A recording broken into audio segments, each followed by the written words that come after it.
We were 1.2 miles from the summit of Mount Everest when my boyfriend, Ethan Hayes, proposed an anonymous vote to decide who would stay behind. When the votes were tallied, all 4 ballots had my name on them. Ethan signed gently, explaining, "The air's thinner higher up. You can't hear, so it'll be safer for you to stay here." My best friend, Mia Foster, stepped forward and wrapped me in a hug, her face soft with feigned reluctance. My brother, Owen Bennett, gave me a few brief instructions, took most of my gear, and left me with only a couple of bread rolls. My eyes burned with tears as I stood frozen in place, listening to them walk away, chatting and laughing. "She'll be fine out here alone, right?" Owen asked. "She's deaf anyway." "Bringing her along would be useless," Mia said coldly. Ethan guided Mia forward, his hand resting on her arm. "If you're that worried, go back and stay with her." He paused, then added, "Mia and I can have some quality alone time together." Owen didn't hesitate. He quickened his pace to catch up.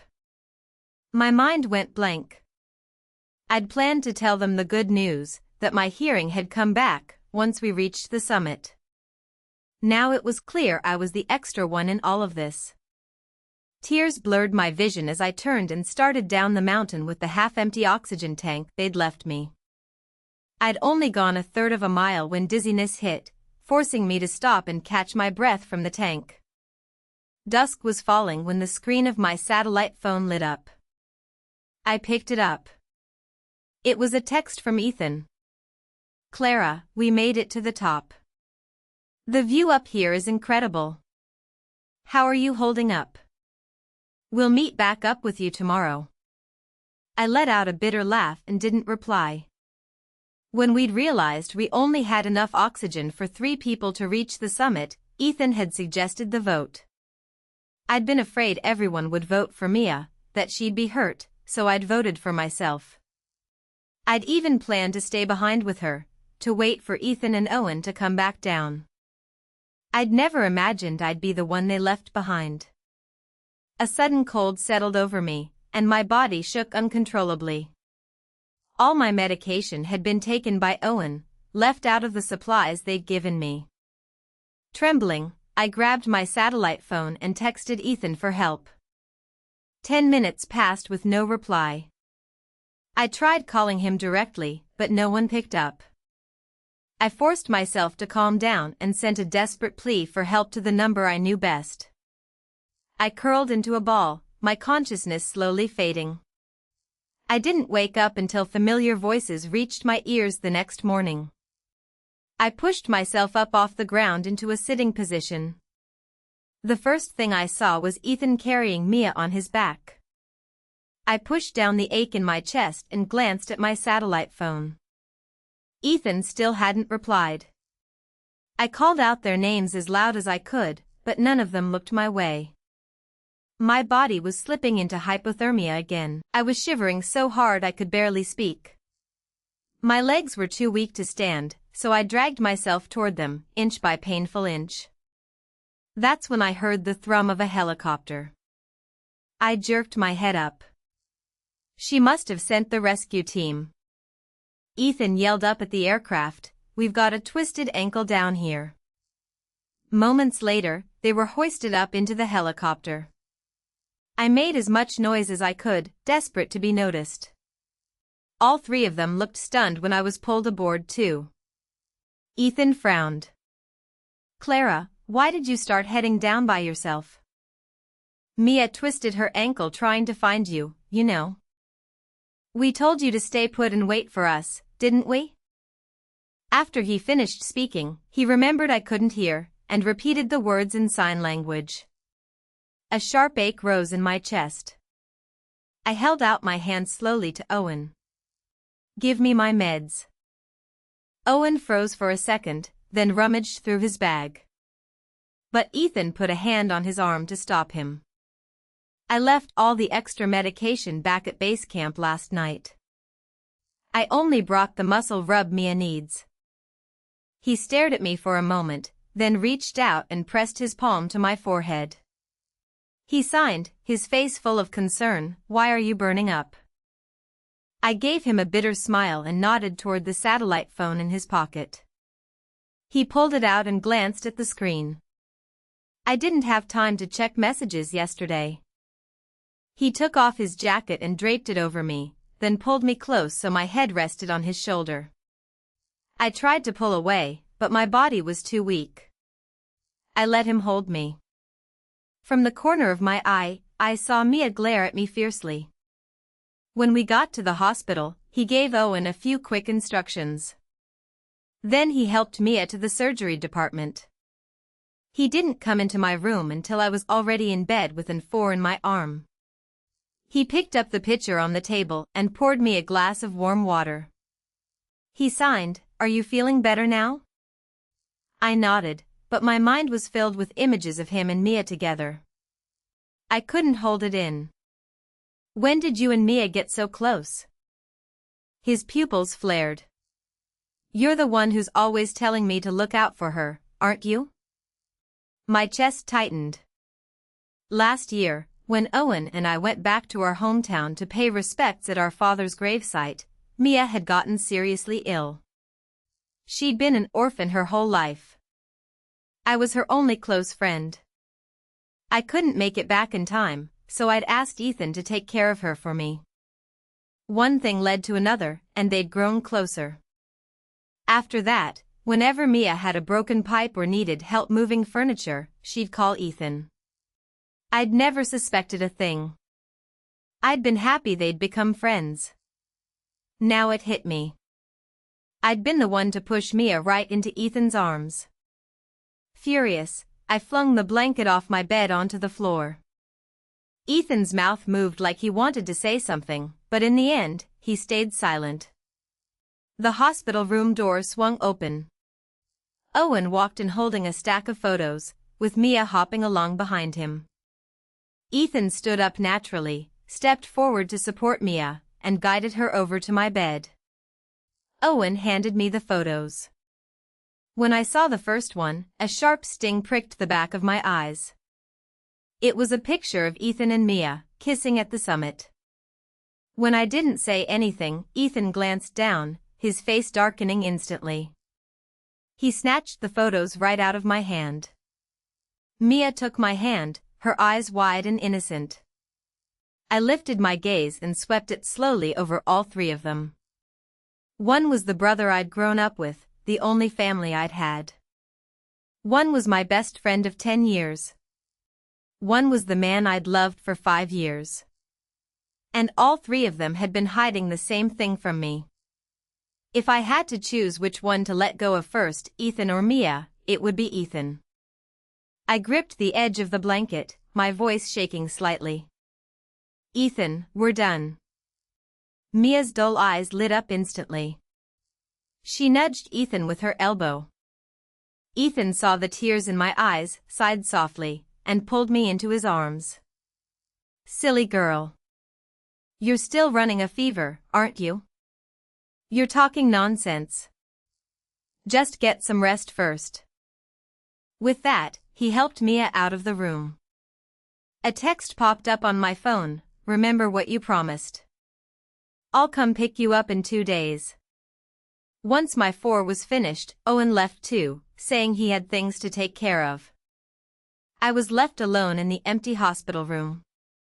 Without thinking, I walked down to Mia's room. The door was ajar, and I could hear arguing from inside. "Why won't you break up with her? Do you still love her or something?" Mia's voice was thick with tears, broken by sobs. Ethan took her hand, his voice soft and gentle as he comforted her. "Mia, she lost her hearing because of me. We can talk about this properly once her hearing comes back. At the very least." Mia's voice shot up an octave. She placed a hand on her stomach. "What about me? What about our baby? If she never gets better, are you gonna take care of her forever?" Ethan didn't say anything else. He just pulled Mia tight against his chest. I leaned against the wall outside, silent tears streaming down my face. 6 months earlier, Ethan had asked me to go hiking with him, like he always did. When we reached the top, he'd started saying all these sentimental things. I hadn't understood what he was getting at. A second later, lightning split the sky. I'd stood on my toes and covered his ears on instinct. He'd been in the middle of saying, "Clara, let's break." Thunder crashed right then, and I hadn't heard the rest. From that moment on, I couldn't hear a thing. Ethan had rushed me to the hospital. The doctor said it might be temporary hearing loss. Or it might be permanent. I'd felt like my whole world had ended, but I'd never once regretted covering his ears. After that, he'd learned sign language right alongside me. He'd told me, firm and sure, that no matter what happened to me, he'd always be there, always love me. Now I knew. What he'd been about to say that day was, "Let's break up." 2 days later, we were all discharged. Owen sat in the front passenger seat. I was sandwiched between Ethan and Mia in the back. Mia gave me a sweet smile and signed quickly, telling me funny stories from their summit climb. I closed my eyes and took slow, deep breaths, trying to calm the tight, heavy feeling in my chest. A minute later, Mia's annoyed voice cut through the silence. Back in school, she acted like she was so much better than everyone, good grades, pretty face, all the teachers and students loved her. Now she can't even hear, and she's still acting all stuck up. Who's she trying to impress? My hand's cramping from signing, and she won't even look at me. A single tear slid down my cheek. I'd first met Mia when she was being bullied in the girls' bathroom. I'd stepped in to protect her, and sent another kid to get a teacher to sort it out. When I noticed she was quiet and kept to herself, and that it wasn't the first time she'd been picked on, I started running into her on purpose every day. I always asked how she was, checked in on her, even though she was cold to me every single time. Then one day, she'd finally warmed up to me. We became friends, and after that, we were inseparable. I'd never guessed that in her eyes, I was the terrible one. I had to hand it to her, she was a good actress. She'd kept up the act for 10 whole years without slipping up once. Ethan sighed softly.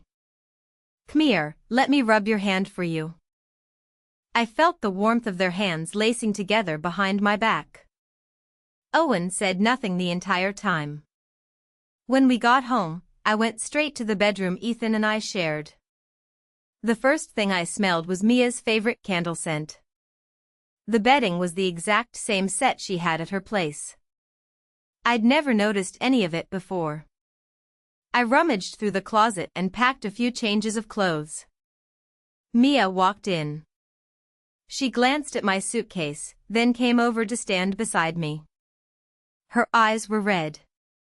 "Clara, can you please just let Ethan go? Our baby's already 3 months along.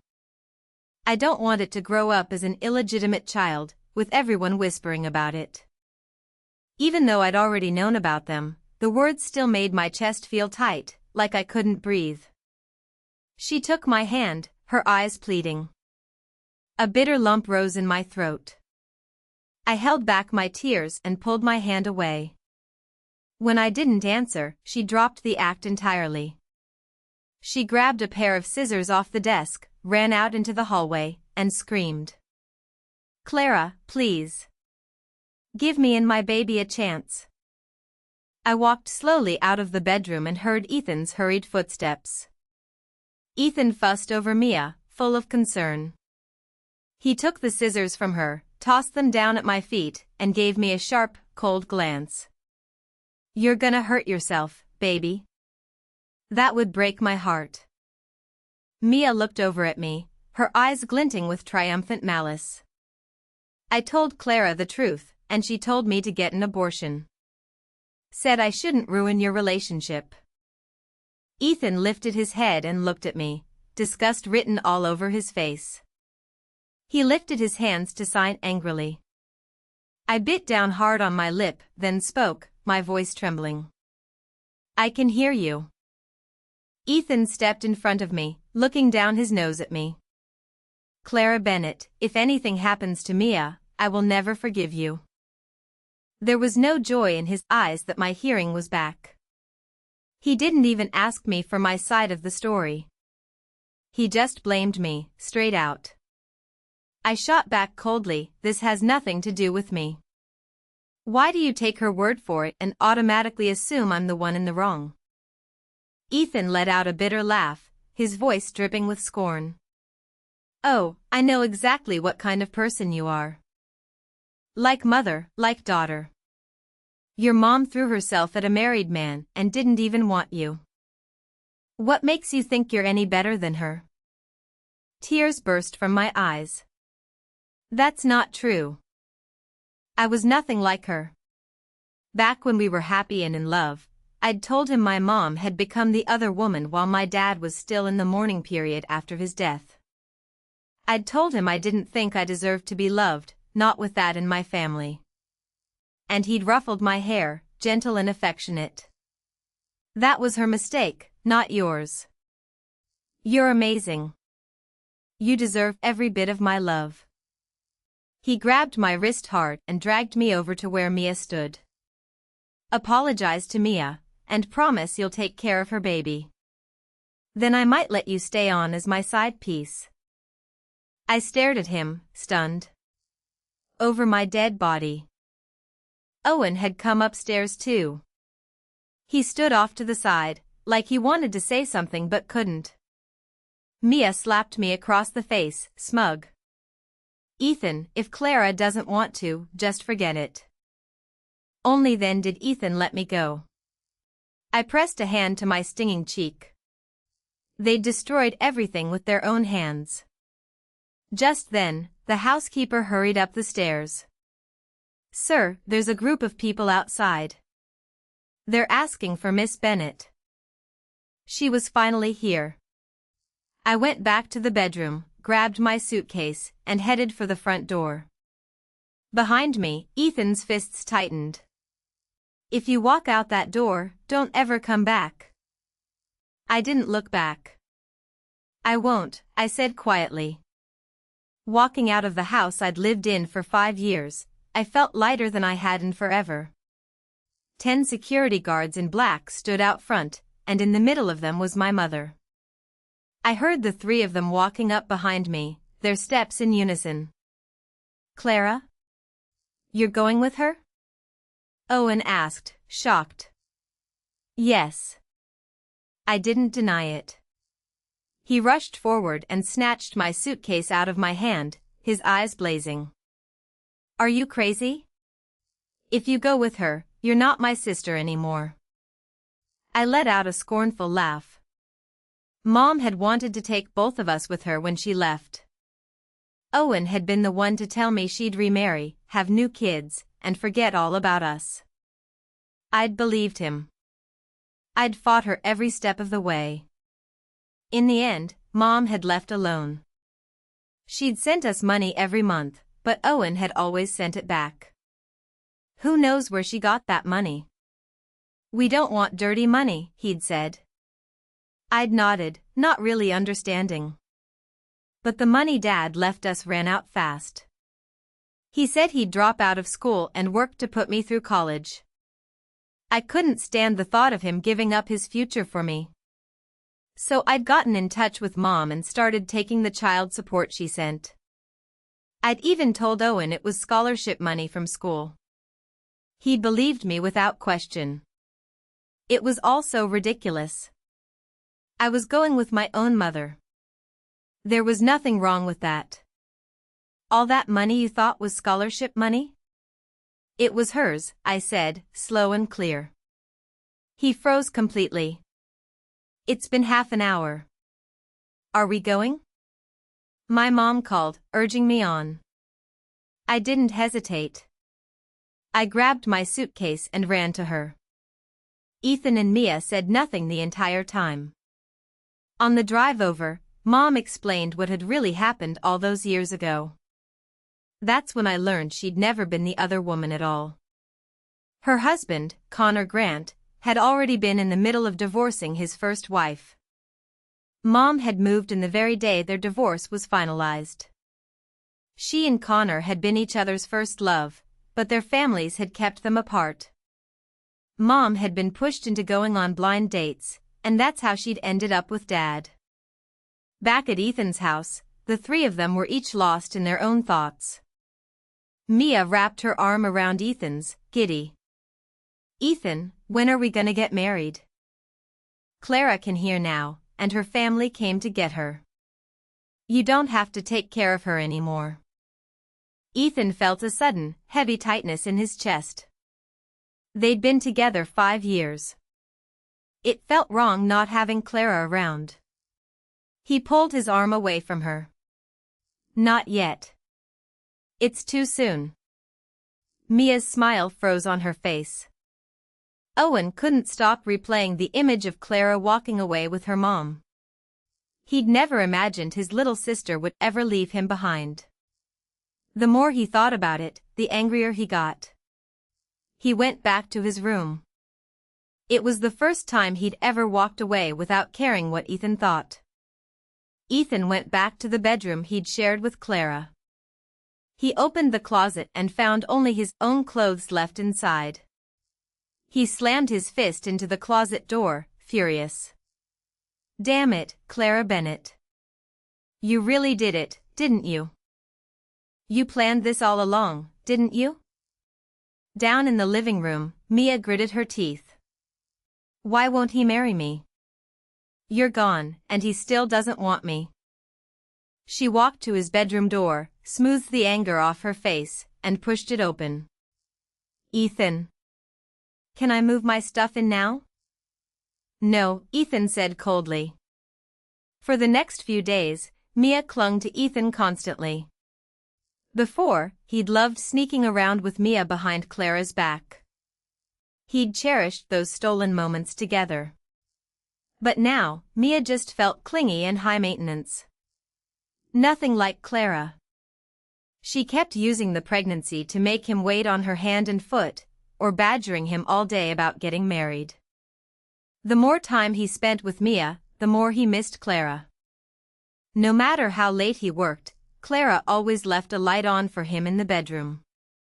She always noticed when he was upset, and would just sit quietly with him instead of pushing. "Ethan, will you come with me to my prenatal appointment?" Mia called from outside the door. Ethan grabbed his suit jacket off the chair and walked out. He drove Mia to the hospital. She chattered non-stop the whole way. He didn't interrupt her, but he kept a cold, distant look on his face the entire time. Mia didn't let her annoyance show, but her hatred for Clara burned even hotter. He checked her in, waited in line with her, and sat with her through the appointment. But all he could think about was the time he'd gotten sick in the middle of the night, and Clara had helped him to the hospital and taken care of everything. Back then, watching her tiny figure running around for him, he'd felt so guilty. And now here he was, having cheated on her with her own best friend. But Ethan told himself it wasn't his fault. Clara had been the one to ask him to look after Mia. If they'd grown close, it was because of her. She'd brought it on herself. Clara was sentimental, he thought. If he apologized nicely, she'd probably take him back. And if she didn't? He'd just send Mia away. Then nothing would stand between them. As for Mia's baby, if Clara wanted it, they'd keep it. If not, he'd make her get rid of it.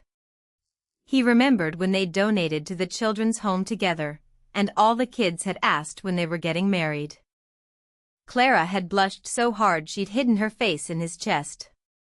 It was about time he gave her that wedding. Lost in thought, he sent Clara a text. "Clara, come home. We need to talk. Let's plan our wedding." A second later, a red error icon popped up. Clara had blocked him. Annoyed, he texted Owen and told him to try reaching Clara. But Owen got the exact same error message. She blocked both of them. She must really be furious this time, Ethan thought. He stared daggers at Mia's back. This was all her fault. When he got home, Ethan tore through the bedroom looking for something. All the gifts he'd ever given Clara were gone. Only the photo album on the nightstand was left. When he opened it, he found the photos cut to shreds. Clara's face had been cut out of every single one. Ethan's knuckles whitened. His brows furrowed into a deep scowl. The angrier he got, the more obsessed he became. Without really thinking, he had someone look up Clara's new address. Owen, meanwhile, had already gone to find her. Now he stood in front of Clara's front door, hesitating to knock. Finally, he worked up the courage, stepped forward, and rang the doorbell. After a long minute, the door opened from the inside. I peeked out and saw Owen, looking worn and tired. I couldn't imagine why he was here. He'd always hated Mom, always looked down on her. He'd never wanted anything to do with her. "What do you want?" I asked cautiously. "Claire." "Come home with me," Owen said, his face tight with embarrassment.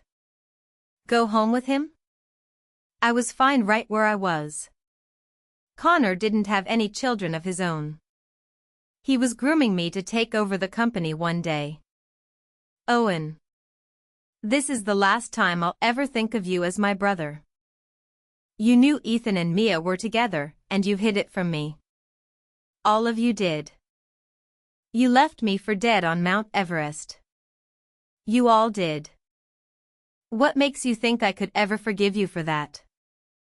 I let out a bitter, mocking laugh. Owen froze. His voice cracked. Claire, Ethan threatened me. He made me do it. Said if I didn't keep his secret, he'd hold back my promotion and my raise. I just wanted to make more money, so you'd have an easier life. So you wouldn't have to feel like you owed him anything. I took a deep breath. It sounded nice, the way he said it. But I'd seen him stay silent while they insulted me. I knew better. If I hadn't, maybe I would have believed him. Maybe I would have given him another chance. After all, when we were kids, he'd always protected me. But this? All of this? He'd chosen it. He could say it was for me all he wanted, but the truth was he hadn't wanted to give up his job and his status at Ethan's company. Aren't you scared he'll find out you're here? Fire you? I lifted an eyebrow, my voice sharp with sarcasm. Owen flinched, then stepped closer. I realize now it was just a job. It's nothing compared to having you in my life. And I don't blame you for leaving with her that day. Not anymore. Just come back. I'll be on your side, always. Just like when we were kids.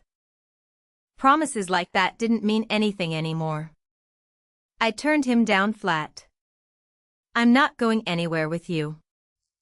With that, I shut the door in his face. I thought I'd be sad. But honestly, I felt nothing. Maybe it was because I'd been betrayed by family, love, and friendship all at once. It had made me see what really mattered. In the days since I'd left them, Connor had introduced me to everyone at the company, the coworkers, board members, all of it. He'd shared every bit of his experience with me, holding nothing back. Slowly, I'd been able to pull myself away from all that old heartache. I'd realized love isn't the most important thing in life. It's nice, a little spice to make things interesting. But it shouldn't be your whole world. Not long after, the doorbell rang again. I had a strong feeling I knew who was on the other side. I hesitated, but then I heard Mom's voice. You should answer it. It's better to say what needs to be said, instead of letting it hang over you. You don't want to end up like us, you resenting me for over 10 years over something you didn't even understand. I gave a small smile and walked over to open the door. Ethan looked just as run down as Owen had. He was carrying 2 big bags of snacks. His eyes lit up the second he saw me. "Clara. Can I come in?" I pressed my lips together, then nodded. Mom was right. I needed to say this properly, once and for all. Because I knew, with absolute certainty, there was no future for us. Ethan set the snacks on the table, tore open a bag of my favorite chips, and held it out to me. I didn't take it. "Just say whatever you came here to say." Before, he would have frowned and gotten annoyed. But this time, he didn't get mad at all. He gave a faint smile and set the chips down on the table. He started talking about all the little moments we'd shared, all the memories. We'd met in such a silly, dramatic way. First day of college, I'd overslept and ran to class in a panic. I sat through the whole roll call, and the professor never called my name. That's when I realized I'd walked into the wrong classroom. But the professor was in the middle of a lecture, and the back door was closed. I sat there squirming, trying to work up the nerve to sneak out. Ethan happened to be sitting right next to me. He looked me over. "Hey, you here to fill in for someone? I've never seen you in this class before." I shook my head, mortified. "No. I just walked into the wrong room." He chuckled. "Too scared to leave, huh?" Then he handed me a face mask, grabbed my bag for me, and walked me right out of the classroom. I just stared at him, stunned. "Go on. Get to your actual class." I thanked him quickly and hurried off. Back then, I didn't even know his name. I thought we'd never see each other again. But after that, we ran into each other everywhere, the cafeteria, the library, even just walking down the street. One thing led to another. We got to know each other, exchanged numbers. We started getting meals together, studying in the library. Then, on my 20th birthday, he asked me out. I'd been so torn, so conflicted. After Dad died and Mom left out of nowhere, I'd stopped believing in love. But I could feel how much he cared. It was real. I didn't say anything for a long time. He'd smiled and ruffled my hair. "Sorry. That was out of nowhere, wasn't it? Take all the time you need. Whenever you're ready. Whether you say yes or no, we'll still be friends." 2 days later, I said yes. He'd picked me up and spun me around, so happy. Said he felt like he had the whole world right there in his arms. I'd felt the same way. I'd never been happier. But that was then. Time had passed, and everything had changed. Everyone had changed. He wasn't that earnest, sweet college kid anymore. Now he was a sharp, ruthless CEO who always got his way. "Is that why you're here? To reminisce?" I cut him off coldly.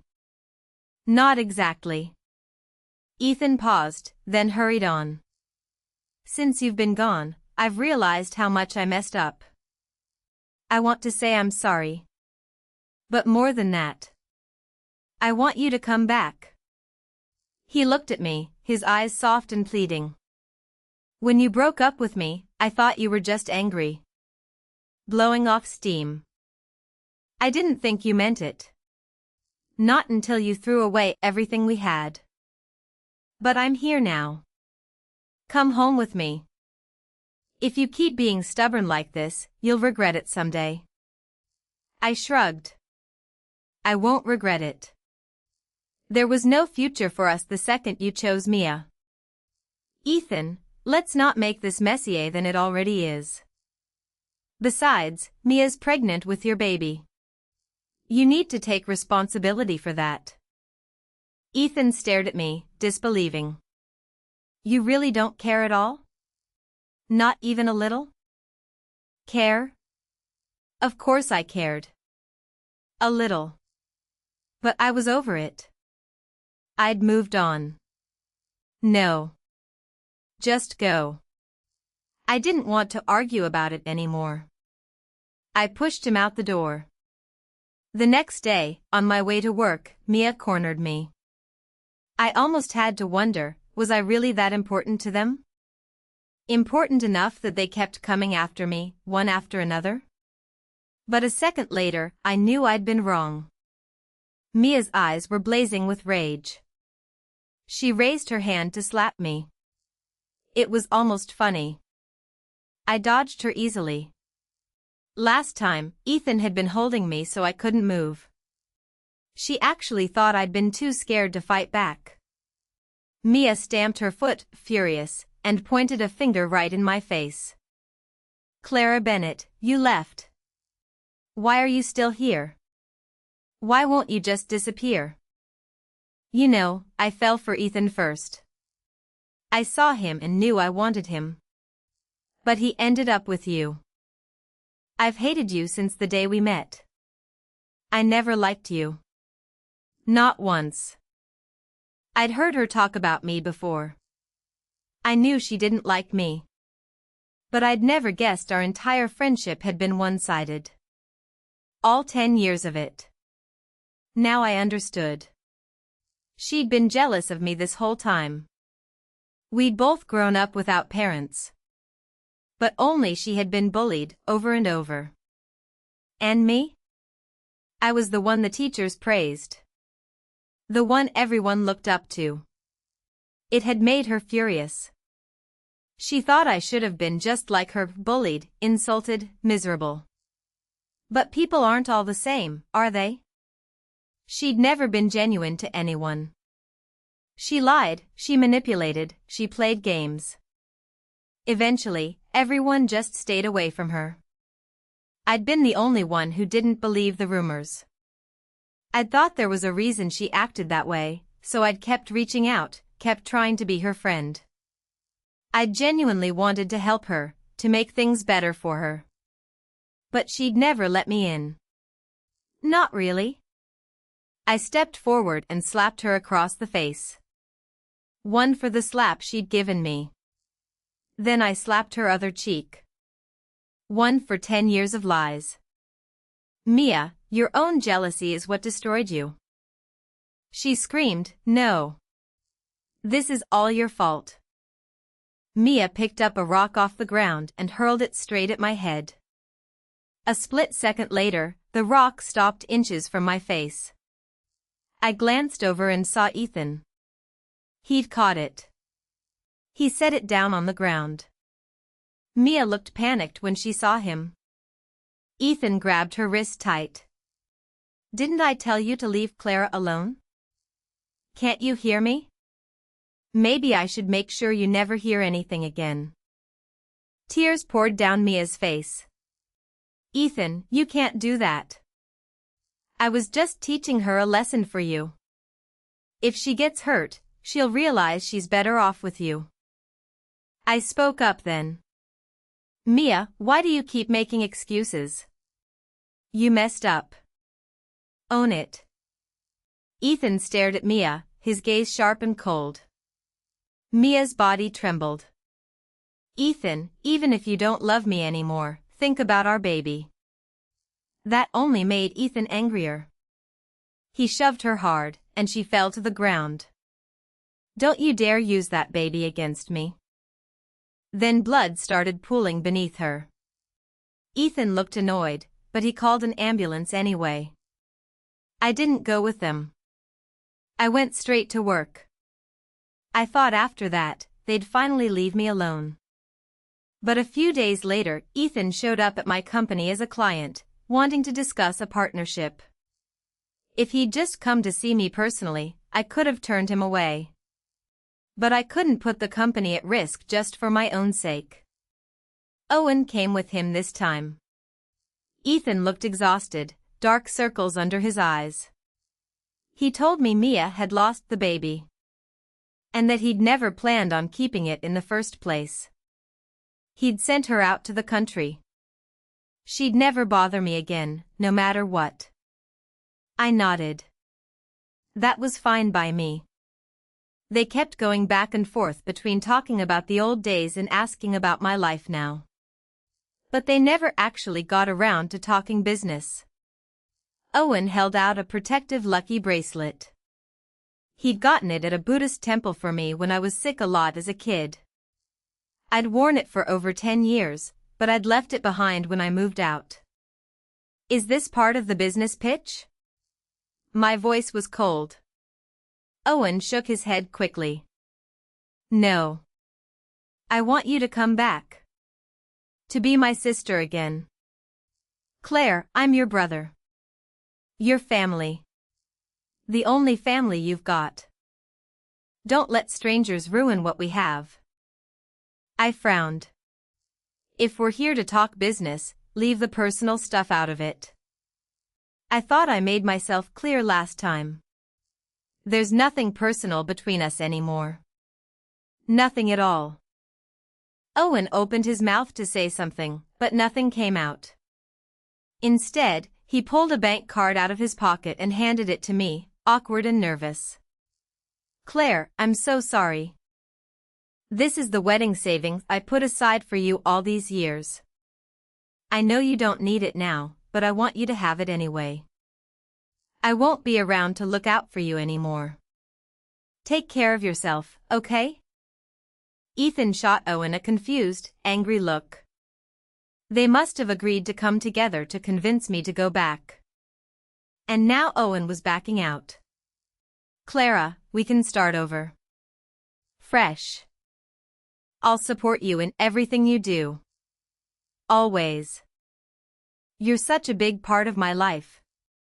I can't imagine it without you. Ethan's eyes were red. That sharp, ruthless CEO facade was gone completely. I gave him a calm, steady smile. No one dies from being alone. And I don't think you love me that much. You just hate losing.